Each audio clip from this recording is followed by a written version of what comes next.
안녕하세요, 복부인 여러분. 여러분의 금융멘토 복자뱅크의 복자입니다. 여러분, 세상에는 엄청나게 많은 종류의 대출이 있다는 거 알고 계세요?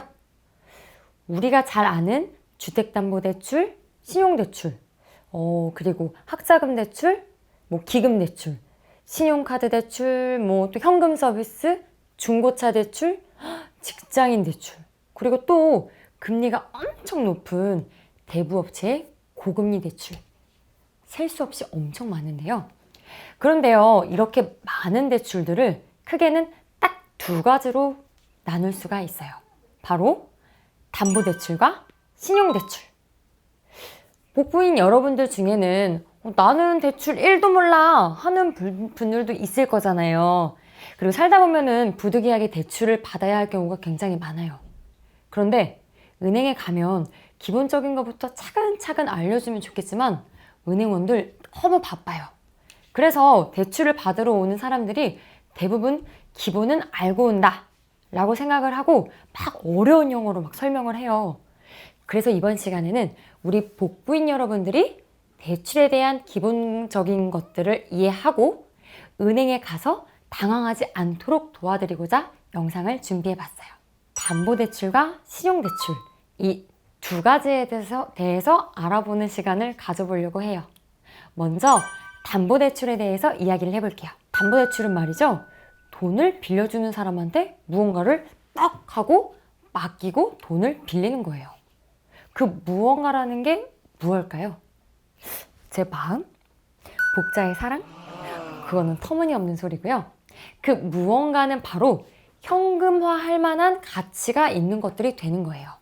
예를 들어서 내가 살고 있는 아파트가 될 수도 있고요. 그리고 앞으로 새로 장만할 빌라가 될 수도 있고요. 또는 내가 지금 타고 있는 자동차가 될 수도 있어요. 그 중에서도 개인들은 주로 주택담보대출을 많이 받는데요. 집을 장만하거나 기존에 갖고 있는 집을 담보로 대출을 받는 거죠. 여기에 해당하는 이 주택의 가치에 따라서 한도가 정해지게 되는 건데요. 이 주택이 얼마짜리 주택이고 거기서 몇 프로까지 인정을 해주는지에 따라서 이 대출을 받을 수 있는 한도가 정해지는 거예요. 예를 한번 들어볼게요. 복자가 저기 서울 강서구 거기다가 5억짜리 아파트를 가지고 있어요. 근데 이걸 가지고 은행에 맡기고 돈을 빌리려고 해요. 은행에 갔더니 여기 아파트는 아파트 가격의 70%인 3억 5천만 원까지 대출이 가능해요 라고 하더라고요.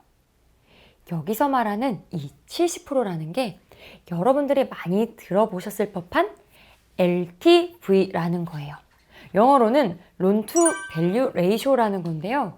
이거를 풀어 쓰면 주택담보 인정 비율이라고 하는데 어려우니까 그냥 LTV가 70%다 라고 하면 내 아파트 금액의 70%까지 대출이 가능하구나 라고 생각을 하시면 되고요. 그럼 LTV가 40%다 라고 하면요. 아시겠죠? 그런데요, 이 아파트 금액의 70%인 3억 5천을 바로 빌려주는 게 아니라 여기서 또 지역별 소액 보증금이라는 걸 차감을 해요. 일명 방공제 금액이라는 건데요. 지역에 따라 금액이 다르긴 하지만 서울의 경우 현재 3,700만 원이에요. 이걸 왜 빼는 건데요? 라고 물어보시면 조금 복잡하긴 한데요. 쉽게 설명을 해서 내가 그 집을 누군가한테 전세를 줘서 지금 누군가 거기 살고 있다고 치면 이 집을 내가 급하게 팔아야 하거나 혹은 경매로 넘어갈 경우에 거기에 살고 있는 세입자에게 그 금액만큼이라도 돌려주기 위한 보호 차원에서 만들어진 법이라고 보시면 돼요. 결국 이렇게 5억짜리 아파트를 담보로 돈을 빌리려고 하면 LTV 70%를 적용하고 소액보증금을 차감해서 결국에 내가 받을 수 있는 한도는 3억 1,300만 원이 되는 거죠. 이렇게 되면 받을 수 있는 한도가 줄어들게 되다 보니까 한도를 높일 수 있는 방법으로는 MCI, MCG라고 불리는 보증보험을 이용할 수도 있지만 자세한 건 다음에 또 알려드릴게요. 이제 담보대출에 대해서 쉽게 이해가 되셨죠? 물론 대출을 받으려면 이것보다 훨씬 훨씬 복잡한 절차가 여러분을 기다리고 있지만 한도를 산출하는 법을 대강이라도 알고 가신다면 돈을 빌려주는 사람한테 절대 꿀릴 일이 없겠죠? 그럼 신용대출은 무엇일까요? 바로 내 신용을 담보로 돈을 빌리는 것을 말하는 거예요.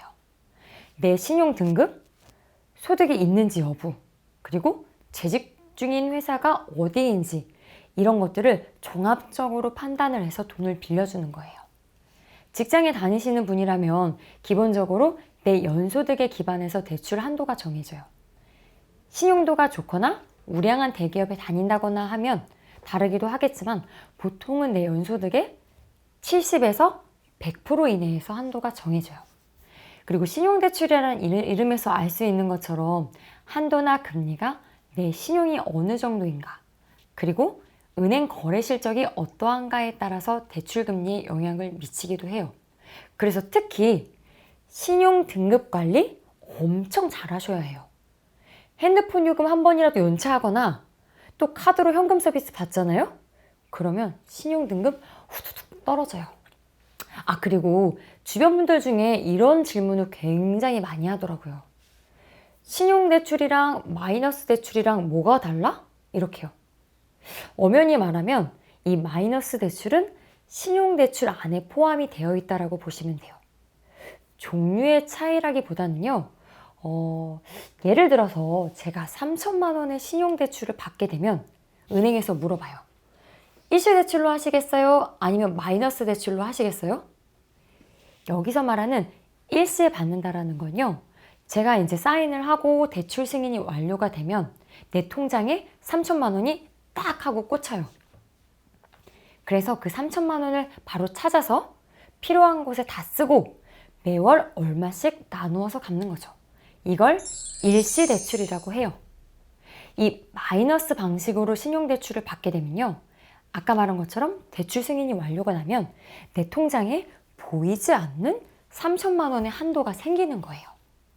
일시대출은 잔액이 3천만 원이라고 딱 찍히지만 이 마이너스 대출은 잔액이 영원히 찍혀요. 대신 한도 3천만 원이라고 적혀 있을 거예요. 이 한도 내에서 쓸 수 있다라는 말인데요. 그래서 일시대출이랑은 다르게 한 번에 다 안 써도 되고요.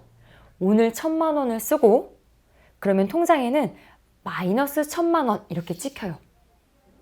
그리고 또 내일 500만 원을 쓰잖아요. 그러면 또 마이너스 500만 원이 찍히면서 동시에 1,500만 원의 마이너스가 생기게 되는 거죠. 이미 한도는 3천만 원으로 딱 정해져 있기 때문에 내가 뽑았을 수 있는 돈은 마이너스 3천만 원이 될 때까지 계속 찾아 쓸 수 있는 거예요. 그리고 마이너스 통장의 경우는 내가 원할 때 아무 때나 돈을 갚아도 돼요. 마이너스 1,500만 원이 돼 있는 상태에서 제가 500만 원을 다시 통장에 넣었다고 칠게요. 그러면 얼마가 되죠? 마이너스 1,000만 원이겠죠? 그럼 저는 또 3천만 원 중에 2천만 원을 또 쓸 수가 있는 거예요. 그리고 좋은 거는 중간에 이거를 다 갚거나 해도 중도상환 수수료가 없어요. 엄청 편리하겠죠? 그래서 일시에 받는 일시 대출보다는 금리가 조금 더 높다는 단점이 있어요. 어떻게 보면 이 신용대출도 내 신용을 맡기고 돈을 빌리는 거니까 담보대출의 일종이라고 할 수 있지만 이 둘의 차이라면 담보대출은 실제로 보이는 것을 담보로 하는 거고 신용대출은 보이지 않는 즉 실체가 없는 것을 담보로 돈을 빌리는 거잖아요. 따라서 돈을 빌려주는 은행의 입장에서는 어떨까요? 담보대출은 돈을 빌려주고 돈을 안 갚으면 아파트를 뺏어버리거나 자동차를 뺏어버리면 그걸 갖고 현금으로 바꿀 수 있잖아요. 근데 신용대출은 돈을 안 갚는다고 해서 내 신용을 뺏거나 직장을 뺏을 수는 없잖아요. 따라서 돈을 빌려주는 입장에서는 신용대출을 해줄 때 더 높은 이자를 받으려고 해요. 그만큼 위험성이 더 높으니까요. 여기까지 담보대출과 신용대출을 간단하게 비교해 보았어요. 대출이라는 게 세세하게 따지고 들어가면 끝도 없이 길어지긴 하지만요. 제가 설명드린 내용은 어디에나 통용이 되는 내용이니까 이 정도는 기본으로 알고 있어야 해요. 오늘 영상이 도움이 되셨다면 구독과 좋아요 꼭 부탁드릴게요. 그럼 우리 복부인 여러분, 다음 시간에 또 만나요. 안녕!